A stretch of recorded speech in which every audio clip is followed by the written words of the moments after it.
It is late on Monday. Robo and I flew in earlier this morning and then promptly crashed and slept all day.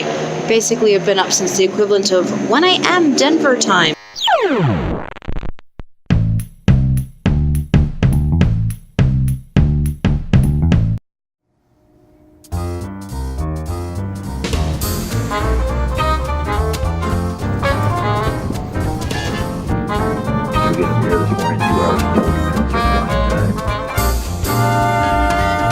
So right now I'm sitting in Greenville Spartanburg Airport. I almost said restaurant. It's not a restaurant, it's an airport with Robo. Yay! Hi, Robo! I'm out here in part for a business trip and also to see friends. Robo's here obviously to see friends, but I have a number of clients that are out here in North Carolina, and so getting to do a business trip, friend trip is a lot of fun. Many banks look alike.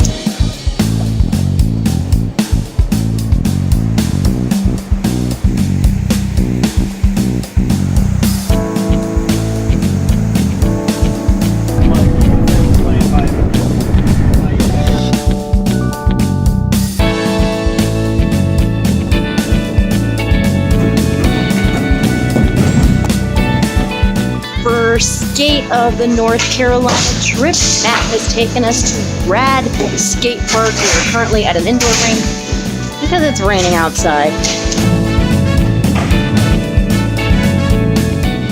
So today I have been on my first business meeting with this trip, and it was with my old client Drew. I work with Drew as he built up a tiny house community called DIY Tiny, and I worked on this with Drew for about 2 years, and I just stopped working with him doing his website and graphic design this past summer. But this trip came around because Drew wanted to talk about doing YouTube. And so today I have been at DIY Tiny talking with Drew about how to put together YouTube videos and about how to think about building a channel so he can show people what's happening at DIY Tiny and equip them to build tiny houses.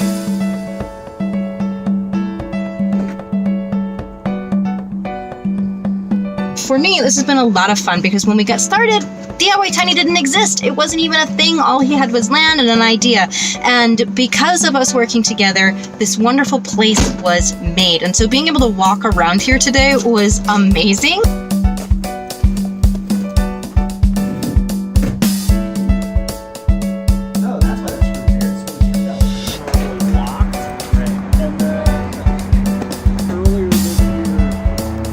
Matt has taken us to Food Lion Skate Park.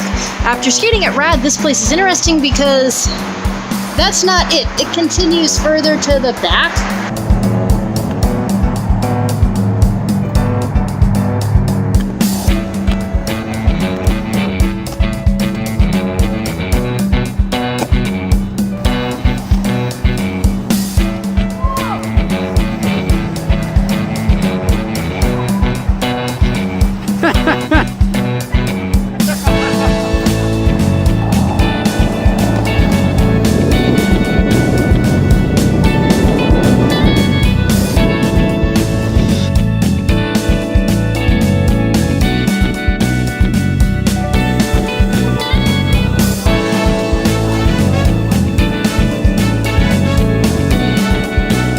Got to hang out with one of my old co-workers from SIM who may end up being one of my clients in the near future.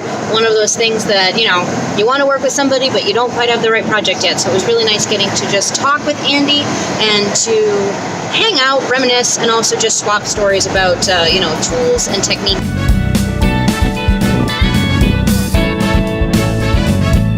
This is my lovely sister. She is a student in the dental hygiene program. We're very happy and proud of her. Do not show her your teeth. She'll tell you everything that's wrong with them.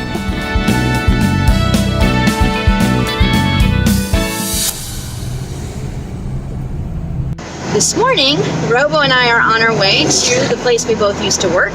And this is actually going to be kind of interesting because in light of this whole conversation about letting go of crap, letting go of stuff that hurt and moving on from it and taking good lessons from it, Charlotte traffic's a little nuts, this is going to be a test of just some of the decisions that I have been making over the past few weeks.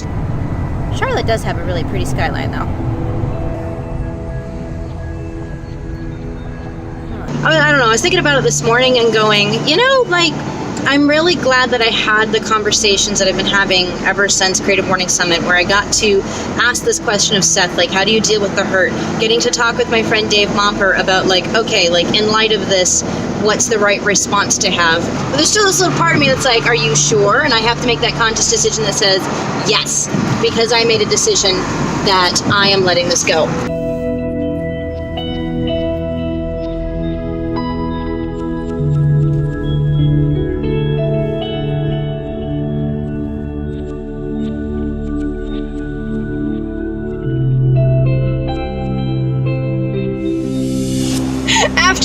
After hanging out and just saying hello to everybody at our old job place, we went out for lunch with one of my clients. So my client Rodney lives here in Charlotte. I've done some work for him for different video projects, and so just getting to sit down. Turn right onto Providence Road. Oh, you need to talk with Rodney and talk about entrepreneurship, talk about what life is like in the video production world, talk about resources. Was a really good experience. Being able to do that and to give people the things that they need, whether it be a hug, whether it be a book, this has been a really great part of this whole business trip experience this time. Providence Road. I didn't record a whole lot of other things that happened this week, but by far and away, the thing that blew me away was how much closure I had on this trip. I had an experience when we went back to SIM for morning prayers, and it's like I got to cry on 45 different people's shoulders and just give them hugs, and it's like they got to cry on my shoulder. And as a friend of mine explained when I was telling her this experience, she's like, it's as if you had a mutual, cleaning out of the pockets. You take your stuff that's theirs from them, and they take their stuff from you. When Robo and I left North Carolina 4 years ago, I left with a lot of pain.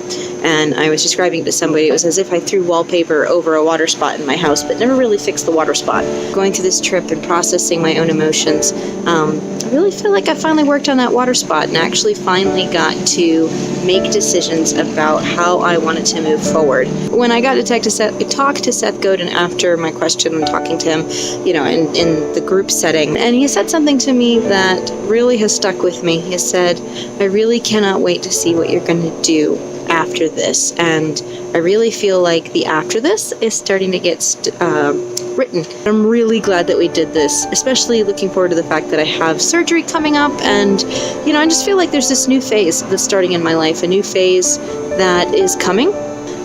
But I'm really glad that I've made the decision that I'm not going to carry this pain, and I'm not going to let it define me anymore, because I was able to be somewhere and love people and to close doors that needed to be closed. For me, this has been liberating, and I know if you need it, it'll be liberating for you. So I hope you've enjoyed this episode. Change is possible, and it's empowering. I'll see y'all soon. Bye.